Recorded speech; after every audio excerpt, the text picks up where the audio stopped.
فاعتزلوا النساء في المحيض بجدا شید زنانونا پحیز کی ولا تقربوهن او منجدی کیگی اغویتا حتی یطهرن تردی چه اغوی پاکشی.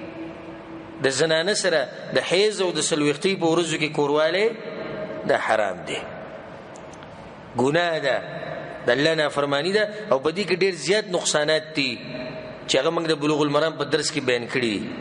فاذا تطهرن نو کله چې ځان خپاک کی ګوره په دویم پیروي حتی یطهرن فاذا تطهرن د اوله پاکینه مراد ده چې کله وینه ختم شي.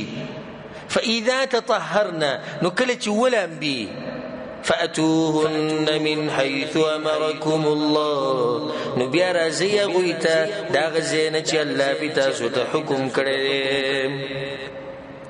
مطلب دا شو چې د زنانه وینه وس ودرې ده، په زنانه باندې حیض بیماری ده، وینه ودرې ده، کورواله وسره کولای شي؟ نشي کولای تر دې چې لمبلی نه. فاذا تطهرنا دا دویم ټکی چې راوړی د دې پر راوړی چې کله ولم بي پاک شي بیا به سره کورواله کې او پاک ځکه به سره کورواله کې کمزې چې الله ته خولې دي هغه د مخې د طرف ته. ان الله يحب التوابين يقينا الله من كيد توبه وستن كسرا ويحب المتطهرين او من كيد باقي كون كسرا. نساؤكم حرث لكم خزيستاسو فصل ديستاسو دپارا فاتوا حرثكم ان شئتم نراتك کوي فصل خپلتا پکمه طریقه جستاسو خوخي. دا آیت کله نازل شو؟ يهوديانو به دا خبره کول په مدینه کې مشهوره کړي و چې کله یو سړی د خزي سره په دې مخې ته طرف کې د شان نزدېکت کوي، کورواله په مخ کې طرف کې د خود کم ځینې وسره کوي، د شان وسره کوي، په دبور کې وسره کورواله نه کوي، کورواله هم په مخ کې عورت کې دي خو د شاده طرف نه کوي. نو چې څوک دسی کورواله کوي نو د بچی چې پیدا کیږي هغه کوکسترګي. دا خبره ته د مدینه د انصارو مزده کړي و. نو د یو مهاجر صحابي د یو انصاري زنانه سره واده وشو. نو دې سړی ته د شپې مطالبه وکړه چې تاسو سره دسی کورواله کوم. هغه ته لیونه ک بچی کوکسترګي پیدا کی او دا ناروا کړ. نغوی به صرف یو طریقه کوله هغه دا چې زنانه لاندې او سړی بل پاسي بس دغه یو طریقه ده. د دین علاوه نوري طریقې وې دا ناروا دي او دا خبرې د يهودو نوریدلې وي.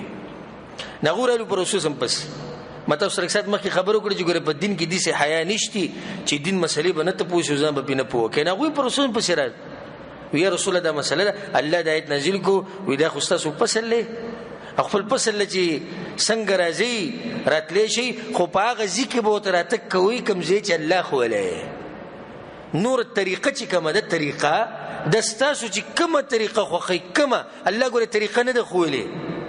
یا بس خلک ته پوښتنه کوي دیسی کول ډېر ته پوښتنه مکوه خو دغه حرام یاد ساته چې دا حرام دی بس.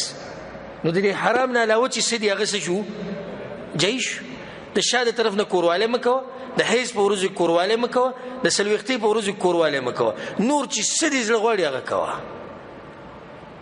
په دې کې د فائدې لپاره دا خبره د بعض عوام دا وی چې خزو خاوني او بل ته لغړ نشي کته وې د دې سره نظر کمی. دا خبره چری کنه چری دا خبره مشهوره او دا سړی به حیاي او دا جنی به شرم ده چې خاون ته دي شي ګوري هغه خز ته دي شي ګوري. دا کمزوري خبره ده. الله سويهن لباس لكم وانتم لباس لهن دا آیت موږ سره پرون تیر شو. نو سړی خپل خزي ته چې هغه په هر حال کې کته شي وته او خز خپل خاون ته چې هغه په هر حال کې نو کته شي وته. وقدموا لانفسکم او مخکې ولېږئ د خپلو ځانونو دپاره. په دې کې دا خبره الله متخی چې په زنانو سره چې کوم تعلق ساتي نو په دې کې به اصل مقصد دی چې دا نسل باقی پاتې شي. نو خون حاصلول پکې ضمنی فائدہ ده.